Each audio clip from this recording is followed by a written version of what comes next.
বন্ধুরা, আমি ইন্দ্রনীল আর তোমরা দেখছো বংসুপস চ্যানেল ফ্রেমসের মধ্যে ফ্যান্ডাম। তো চলো আজকে আমরা মার্ভেল জম্বিজ নিয়ে কিছু কথা বলবো। মার্ভেল জম্বিজ কমিক সিরিজ বেশি পুরনো নয়, এই 20 বছরের পুরনো। আমরা জানি স্ট্যানলি আর জ্যাক কার্বি মিলে মার্ভেলকে প্রতিষ্ঠা করলেও বহু সিরিজ পরে এসেছে যেগুলো অনেক অ্যাডাপ্টেশনের মাধ্যমে এসেছে। তো এই মার্ভেল জম্বিজও তাই।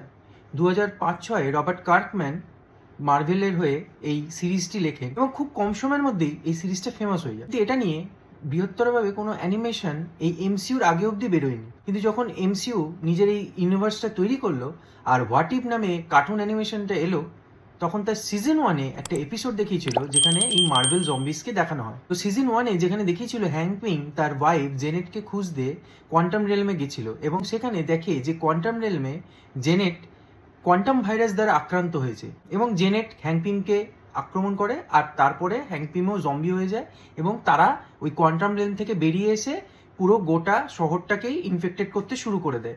তো হোয়াট ইফ সিজন 1-এ এই জম্বিজ নিয়ে একটা এপিসোড দেখানো হয় এবং সেটা এক জায়গায় গিয়ে এন্ড করে যেটার কোনো কনক্লুশন থাকে না।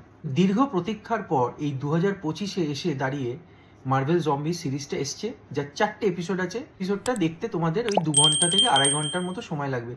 তো যেটা বলছিলাম যে মার্ভেল জম্বিজে ওইখানে দেখানো হয়েছিল যে কিভাবে এই প্লেগটা ছড়ায়, সেইটারই কন্টিনিউশন পার্ট এই জম্বিজের 4টে সিরিজে দেখানো হয়েছে, যেখানে আমরা Scarlet Witch as a zombie মার্ভেলের এমসিইউ ইউনিভার্সে প্রচুর ক্ষমতাধারী একজন উইচকে দেখতে পাচ্ছি যে সমস্ত কিছু কন্ট্রোল করছে নিজের হাতে। এই সিরিজটা কি হলো সেটা জানতে হলে তোমাদের অবশ্যই এই 4টে এপিসোড দেখতে হবে। আমার এই সিরিজটা যেটা সব থেকে ভালো লেগেছে, এর অ্যানিমেশন কোয়ালিটি খুবই ভালো। মার্ভেল তার এই এমসিইউতে যে অ্যানিমেশন এনেছে তার প্রত্যেকটা অ্যানিমেশনই একে অপরের থেকে ভিন্ন।